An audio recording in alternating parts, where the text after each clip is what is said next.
Hi, welcome back to എൻ്റെ kitchen. ഇന്ന് ഞാൻ റൗത്തർ സ്പെഷ്യൽ കായ്ച്ചാറിൻ്റെ റെസിപ്പിയുമായിട്ടാണ് വന്നിരിക്കുന്നത്. ഇതൊരു ഓതൻറ്റിക് കായ്ച്ചാറ് തന്നെയാണ് കേട്ടോ. നമ്മൾ കല്യാണ വീട്ടിലൊക്കെ ഉണ്ടാക്കുന്ന അതേ രുചിയിലാണ് ഇന്ന് കായ്ച്ചാറ് ഉണ്ടാക്കുന്നത്. അപ്പോൾ കായ്ച്ചാറ് വെക്കാനായിട്ട് 1 കപ്പ് തോരപ്പരിപ്പും 1/2 കപ്പ് കടലപ്പരിപ്പ് എടുത്തിട്ടുണ്ട്. ഇത് 3-4 തവണ നല്ല വൃത്തിയായിട്ട് കഴുകിയെടുത്തതിന് ശേഷം പ്രഷർ കുക്കറിലോട്ട് ഇട്ട് കൊടുക്കുന്നുണ്ട്. ഇനി ഇതിലോട്ട് ആവശ്യത്തിന് വെള്ളം ചേർത്ത് കൊടുക്കാം. ഏകദേശം 3/4 ലിറ്ററോളം വെള്ളം ചേർത്ത് കൊടുത്തിട്ടുണ്ട്. 1 ടീസ്പൂൺ മഞ്ഞൾപ്പൊടിയും 3 മീഡിയം സൈസ് തക്കാളി ഇതുപോലെ ഒന്ന് കട്ട് ചെയ്തിട്ട് അതും കൂടെ ചേർത്ത് കൊടുക്കുന്നുണ്ട്. ഇനി നമുക്കിതൊന്ന് പ്രഷർ കുക്ക് ചെയ്യണം. ഫുൾ ഫ്ലെയിമിൽ ഒരൊറ്റ വിസിൽ മാത്രം വെക്കുന്നുള്ളൂ കേട്ടോ. എന്നിട്ട് ഫ്ലെയിം ഓഫ് ചെയ്ത് കൊടുത്തതിന് ശേഷം ടോപ്പിൽ നിന്ന് മാറ്റി നമുക്ക് താഴെ വെക്കണം. ഇത് റെഡി ആയിക്കോട്ടെ. അല്പം വേവ് കൂടുതലുള്ള മട്ടൺ ആയതുകൊണ്ട് തന്നെ മട്ടനും ഞാൻ ആദ്യം തന്നെ പ്രഷർ കുക്ക് ചെയ്തെടുക്കുകയാണ്. ഞാൻ 3-4 തവണ വൃത്തിയായി കഴുകി മാറ്റി വെച്ചതായിരുന്നു. 300 ഗ്രാമോളം മട്ടൺ എടുത്തിട്ടുണ്ട് കേട്ടോ. എല്ലും കൊഴുപ്പും ഇറച്ചിയും എല്ലാം കൂടിയിട്ടാണ് നമ്മൾ കായ്ച്ചാറിലോട്ട് എടുക്കേണ്ടത്.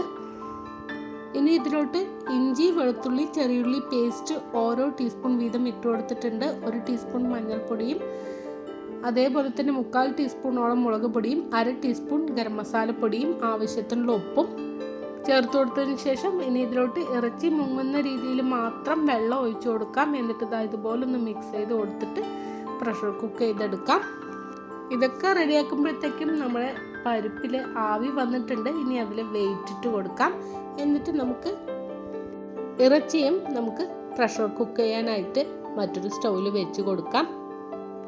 ഇറച്ചി ഫുൾ ഫ്ലെയിമിൽ 1 വിസിലും അത് കഴിഞ്ഞ് ഫ്ലെയിം ഒന്ന് കുറച്ച് വെച്ച് 3 വിസിലും വെച്ച് കുക്ക് ചെയ്ത് മാറ്റി വെച്ചിട്ടുണ്ട്. ഇനി നമുക്ക് കറി കൂട്ടാം. കുറച്ചധികം കറിയുള്ളത് കൊണ്ട് തന്നെ ചുവട് കട്ടിയുള്ളൊരു വലിയ പാത്രം തന്നെ എടുത്തിട്ടുണ്ട് കേട്ടോ. പാത്രം നന്നായിട്ട് ചൂടായതിനു ശേഷം 8 ടേബിൾ സ്പൂണോളം വെളിച്ചെണ്ണ ചേർത്ത് കൊടുത്തിട്ടുണ്ട്. എണ്ണ ചൂടായതിനു ശേഷം ആദ്യം നമുക്ക് ഹോൾ സ്പൈസസ് ആണ് ചേർത്ത് കൊടുക്കേണ്ടത്. ഓരോ ടേബിൾ സ്പൂൺ വീതം ഉലുവയും ജീരകവും എടുത്തിട്ടുണ്ട്. പിന്നെ 10-12 ഗ്രാമ്പോ 6-7 ഏലക്ക, അതുപോലെ തന്നെ 4-5 കഷ്ണം പട്ടയും കൂടെ ചേർത്ത് കൊടുത്തിട്ട് ഒന്ന് മൂപ്പിച്ചെടുക്കണം കേട്ടോ. എന്നിട്ട് ഇതിലോട്ട് 3 മീഡിയം സൈസ് സവോള നീളത്തിൽ അരിഞ്ഞു വെച്ചത് ചേർത്ത് കൊടുത്തിട്ട് സവോള ഒന്ന് ട്രാൻസ്പെറൻ്റ് ആവുന്നത് വരെ മാത്രം വഴറ്റിയെടുത്താൽ മതി.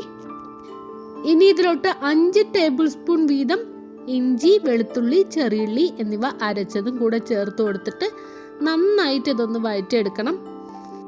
പിന്നെ ഈ സമയത്ത് 4 പച്ചമുളക് നടുവേ ഒന്ന് കീറിയതും 1 പിടി കറിവേപ്പിലയും കൂടെ ചേർത്ത് കൊടുത്തിട്ടാണ് കേട്ടോ ഞാനിതൊന്ന് വഴറ്റിയെടുത്തത്. ചെറുതായിട്ടൊന്ന് വഴണ്ട് വരുമ്പോഴത്തേക്കും ഇതിലോട്ട് 1 കൈപ്പിടി നിറയെ മട്ടൻ്റെ കൊഴുപ്പാണ് നമ്മൾ ചേർത്ത് കൊടുക്കുന്നത്.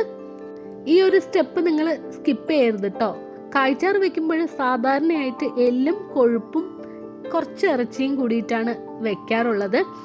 ഇതിപ്പോൾ ഇറച്ചി അല്പം വേവ് കൂടുതലുള്ളത് കൊണ്ടാണ് ഞാൻ പ്രഷർ കുക്ക് ചെയ്തെടുത്തത്. അല്ലെങ്കിൽ ഈ സമയത്ത് ഇറച്ചിയും എല്ലാം കൂടി ഒരുമിച്ചിട്ടിട്ട് നന്നായിട്ട് വഴറ്റിയെടുത്താൽ മതി. ഇതിപ്പോൾ ഇഞ്ചി, വെളുത്തുള്ളി, വലിയുള്ളി, ചെറിയുള്ളി എല്ലാം നന്നായിട്ടൊന്ന് വഴണ്ടി വന്നിട്ടുണ്ട് കേട്ടോ. ഇനി ഇതിലോട്ട് ഓരോ പിടി വീതം മല്ലിയിലയും പുതിനയിലയും അരിഞ്ഞത് ചേർത്ത് കൊടുത്തിട്ടുണ്ട്. ഇനി ഇതിലോട്ട് 5 table spoon Kashmiri chilli, 5 table spoon മല്ലിപ്പൊടി, 1 ടീസ്പൂൺ മഞ്ഞൾപ്പൊടി, അതേപോലെ തന്നെ 1 ടേബിൾ സ്പൂൺ ഗരം മസാലപ്പൊടിയും കൂടെ ചേർത്ത് കൊടുത്തിട്ട് മസാലയുടെ പച്ചമണം മാറുന്നത് വരെ നന്നായിട്ട് ഇതൊന്ന് വഴറ്റിയെടുക്കണം. ഇനി ഇതിലോട്ട് 5 തക്കാളി ഇതുപോലെ ഒന്ന് കട്ട് ചെയ്ത് വെച്ചതും കൂടെ ചേർത്ത് കൊടുക്കുന്നുണ്ട്. ഇതെല്ലാം കൂടി നന്നായിട്ടൊന്ന് വഴറ്റിയതിന് ശേഷം മാത്രം 1 കിലോ കുമ്പളങ്ങ കുറച്ച് വലിയ കഷ്ണങ്ങളായിട്ട് മുറിച്ചെടുക്കണം. എന്നിട്ട് ഈ സമയത്ത് ചേർത്ത് കൊടുത്തിട്ട് അല്പം ഉപ്പും കൂടെ ചേർത്ത് കൊടുത്തിട്ട് ഇതുപോലെ മസാലയിൽ നന്നായിട്ടൊന്ന് പുരട്ടിയെടുത്താൽ മതി. ഇങ്ങനെ ചെയ്യുമ്പോഴാണ് കുമ്പളങ്ങയിലൊക്കെ നല്ല എരിവും ഉപ്പും മസാലയൊക്കെ നന്നായിട്ടൊന്ന് പിടിച്ച് കിട്ടുള്ളൂ.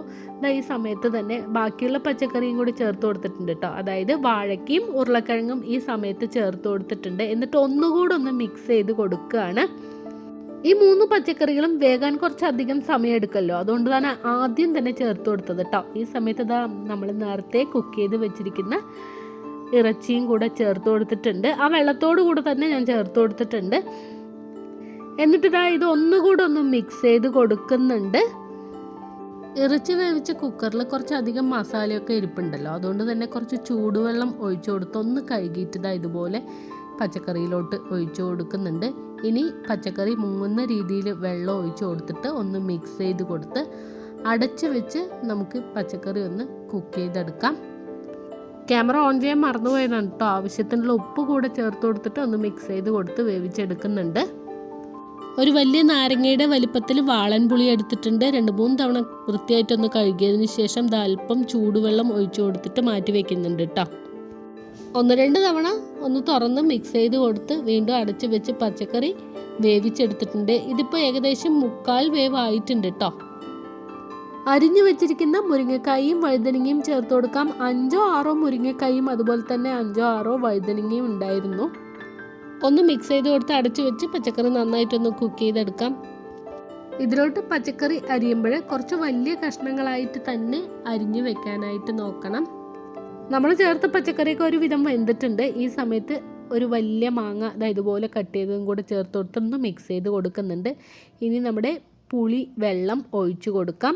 ഇനി ഇതെല്ലാം കൂടി ഒന്നുകൂടെ ഒന്ന് മിക്സ് ചെയ്ത് കൊടുത്തതിന് ശേഷം ആവശ്യമെങ്കിൽ ടേസ്റ്റ് നോക്കിയിട്ട് ഉപ്പിട്ട് കൊടുക്കുക കേട്ടോ.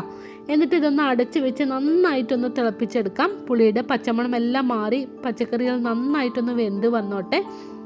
ഇനി വേണം ഇതിലോട്ട് നമ്മൾ നേരത്തെ വേവിച്ച് വെച്ചിരിക്കുന്ന പരിപ്പ് ചേർത്ത് കൊടുക്കാനായിട്ട്.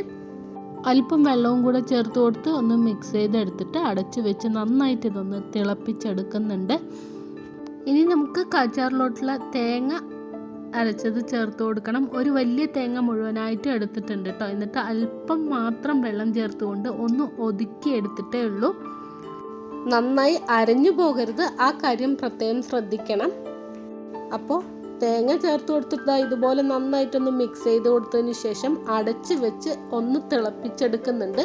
ഇതിപ്പോൾ നമ്മുടെ കായ്ച്ചാറ് റെഡി ആയിട്ടുണ്ട്. അവസാനം കറിയിലോട്ട് ഒരു വറവ് ചേർത്ത് കൊടുക്കാനായിട്ട് 4 ടേബിൾ സ്പൂൺ വെളിച്ചെണ്ണ നന്നായിട്ടൊന്ന് ചൂടാക്കി എടുത്തിട്ടുണ്ട് കേട്ടോ. ഇനി ഇതിലോട്ട് 1 ടീസ്പൂൺ കടുക് ചേർത്തൊന്ന് പൊട്ടിച്ചെടുത്തതിന് ശേഷം 1/4 ടീസ്പൂണോളം ഉലുവയും 1/2 ടീസ്പൂൺ ജീരകവും കൂടെ ചേർത്ത് കൊടുത്ത് ഒന്ന് മൂപ്പിച്ചെടുത്തിട്ടുണ്ട്. 2 തണ്ട് കറിവേപ്പിലയും കൂടെ ചേർത്ത് കൊടുക്കുന്നുണ്ട് കേട്ടോ. എന്നിട്ട് ഇതുപോലെ ഒന്ന് മിക്സ് ചെയ്ത് കൊടുത്തതിന് ശേഷം നമ്മുടെ കറിയിലോട്ട് ചേർത്ത് കൊടുത്തിട്ട് നന്നായിട്ടൊന്ന് ഇളക്കി യോജിപ്പിച്ചെടുക്കാം. ഇനി ഇതിലോട്ട് ഒരു 3-4 തണ്ട് കറിവേപ്പിലയും അല്പം മല്ലിയിലയും കൂടി ചേർത്ത് കൊടുത്തിട്ട് ഒന്ന് അടച്ച് വെക്കണം. ഒരു അരമണിക്കൂറൊക്കെ കഴിഞ്ഞിട്ട് വിളമ്പിയാൽ മതി. നമ്മുടെ വീടുകളിൽ കാച്ചാറില്ലാത്ത ഒരു പരിപാടി ഉണ്ടാവില്ല കേട്ടോ. ബിരിയാണി, നെയ്ച്ചോറ്, പത്തിരി, നൂൽപുട്ട്, പുട്ട്, ഇഡ്ഡലി, ദോശ, ഉപ്പുമാവ് അങ്ങനെ ഒട്ടുമിക്ക പലഹാരത്തിനൊപ്പവും നല്ലൊരു കോമ്പിനേഷൻ വരുന്ന കറിയാണിത്. ഇതുപോലെ എല്ലാ പച്ചക്കറിയും ചേർത്തുണ്ടാക്കുമ്പോഴാണ് കാച്ചാറിന് അതിൻ്റേതായ രുചി കിട്ടുകയുള്ളൂ. അതുകൊണ്ട് തന്നെ ഉണ്ടാക്കുമ്പോൾ കുറച്ച് അധികം തന്നെ ഉണ്ടാവും. ഇതുവരെ ട്രൈ ചെയ്യാത്തവരാണെങ്കിൽ ഇതുപോലെ ഒന്ന് ഉണ്ടാക്കി നോക്കൂട്ടോ. എന്നിട്ട് നിങ്ങളുടെ ഫീഡ്ബാക്ക് കമൻറ്റ് ബോക്സിൽ അറിയിക്കാനും മറക്കരുത്. ഈ വീഡിയോ ഇഷ്ടപ്പെട്ട് കഴിഞ്ഞാൽ ഒന്ന് ലൈക്ക് ചെയ്യാൻ നോക്കുക. സബ്സ്ക്രൈബ് ചെയ്യാതെ കാണുന്നവർ സബ്സ്ക്രൈബ് ചെയ്ത് സപ്പോർട്ട് ചെയ്യുക. മറ്റൊരു വീഡിയോയുമായി വീണ്ടും കാണാം. അതുവരെയും ബൈ. Thank you.